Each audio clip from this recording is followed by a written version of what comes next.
نورستان هغه سیمه چې د ملي پارک په نوم نومول شوې دا ځای هر کال د اوړي په موسم کې د افغانستان له لرې پرتو سیمو او ان بهرنیو هیوادونو څخه د زرګونو سیلانیانو د دمې او آرام ځانګړی ادرس وي خو اوس یې واورینې بڼې هم د یو شمېر سیلانیانو پام ځان ته اړولی دی تېرو څو ورځو کې پرله پسې واورو د دې ولایت ښکلا لا پسې زیاته کړې ده او همدا دلیل دی چې ډېر سیلانیان په یخ موسم کې هم لیدو او سیاحت ته ورځي راغلی یم همدلته چکر ته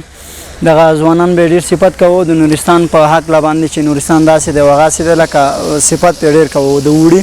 خو موږ خپله ژمي کې راغلو دغه د واورین موسم چې موږ کتو ماشاءالله نورستان د په اوړي نه را اوس ډېر ښکلی ښکاري ځکه چې واورین موسم دی ډېر ښه خوند کوي اوس مهال کې چې نورستان ته راشي ویې ګورې شاوخوا واورې دی ډېر ښکلی موسم دی فضا یې هم ډېره پاکه او صفا دغه د واورو په ښکلا باندې ډېر ښکلی پوښل شوی دی الحمدلله اوس واوره هم شو باران هم راغی او دې د وجې نه چې خلکو ته ډېر د خلکو ژوند برابر شو او ډېر مرضونه هغه هم لرې شو او بل دلته نورستان ته سیلانیان خلک راځي هغه هم ورته ډېر ښه فایدې واخیست هغه ورته ځان ته د واورو نه شربت جوړو چا ورته جالۍ جوړو او ښه خوشحاله او ښه ښایسته موسم دی اوس واورین موسم ده او ډېر ورته خوشحاله و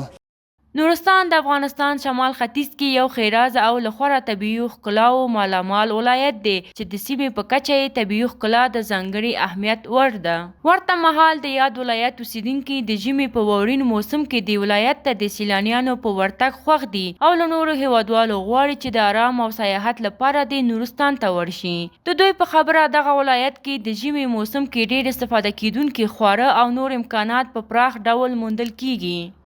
ژمنی خوراکو دلته اکثره نورستان خلک غوښه نه استفاده کوي او بیا وړیا پنیر دی دیو نه استفاده کوي د ژمي خوراک دا ګرم هغه ده جوشن ده نو واوره د ګوړې شربت لرو منګه دلته چې الان کې د کونړ د ننګرهار ګوړه ده او وطني شیدې زمون کې ورسره منګه دغه لرو ملایي دا ټول سره مکس کو ملګری دی بانډار دی او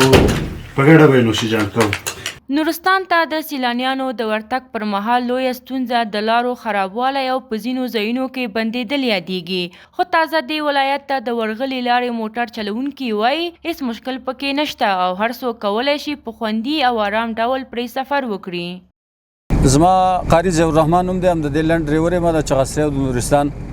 الحمدلله واوره ډېره ښایسته واوره شوې ده لار ازاده ده تګ راتګ کېږي او بیګم ملګري راله په دې واورو کې راله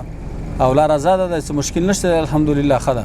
همدې حال کې ولایتي مسؤلین بیا ټولو ولسونو او سیلانیانو ته ډاډ ورکوي چې کولی شي په هر وخت کې یاد ولایت ته له کوم خنډ او ستونزې پرته ورشي د نورستان د ولایت مقام د بیان په خبره هغه ټول امکانات چې سیلانیان ورته اړتیا لري دلته په اسانه ډول موندل کیدی شي د نورستان خلک میلمه پاله خلک دي درانه ولسونه دي دلته کله چې سیلانیان راغلي دوی د عزت او اکرام لپاره ولاړ دي دا دی د اوړي ترڅنګ چې په اوړي کې د زرګونو سیلانیانو د مزه وي نورستان په ژمي کې هم د ګڼ شمېر لرو پرتو هغه ګرمسیرو ولایتو نه یو شمېر خلک نورستان ته راځي دلته د دې ولایت له هغه واورینې فضا څخه خوند اخلي اکثرو ځوانانو سره موږ خبرې وکړې هغوی د ځان لپاره له همدغه واورو نه ژاله او د ګوډو شربت یې برابره کړي وو د دې ترڅنګ دلته زموږ او تاسو هغه دودیز خواړه چې لکه څرنګه تاسو بل نورو هیوادوالو نه هم اورېدلي وي چې جوش ته د دې ترڅنګ غوښه ده نو له دوی نه استفاده کوي او موږ یو ځل بیا خپلو ټولو هیوادوالو ته دا ډاډ او اطمینان ورکوو چې نورستان د دوی خپل کور دی دوی ته په بېلابېلو برخو کې اسانتیاوې برابرې شوي دي دننه په پارون ښار کې هوټلونه شته خصوصي او دولتي د دې ترڅنګ د نورستان ولسونه په خپله میلمه پاله خلک دي چې کله له نورو ولایتو نه میلمانه راغلي دي دلته د هغوی اکرام شوی د هغوی قدر شوی نو موږ ورباندې یو ځل بیا غږ کوو چې لارې خلاصې دي مخابراتي شبکې فعالې دي دوی کولی شي چې نورستان ته راشي او د دې ښکلی ولایت له هغه واورینې فضا څخه هم خوند واخلي د نورستان ښکلا ته په کتو مختلفو ولایاتو څخه ځوانان عام خلک حتی زنانه دغه ښایسته او زرغون نورستان لیدو په خاطر باندې راځي وړي په موسم کې خو ډېر زیات راځي او په څنګ کې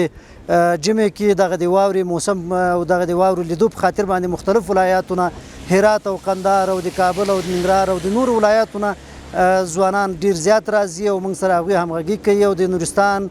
د خلکو د اصول او د دوی فرهنګ او عنعنات ته په کتو باندې مختلف معلومات له موږ نه اخلي. د یادونې وړ ده چې نورستان د افغانستان یو تر ټولو ښکلی او ښېرازه ولایت دی چې طبیعي ښکلا یې د وروستیو کې د ډېری کورنیو او بهرنیو سیلانیانو پام ځان ته اړولی دی. د اسلامي امارات مسؤلین دې ولایت کې سیلانیانو ته د امنیت ډاډ ورکوي او زیاتوي هیڅ چاته اجازه نه ورکوي چې کوم امنیتي خنډ او یا ستونزه رامنځته کړي. حسین صافی، موج نیوز.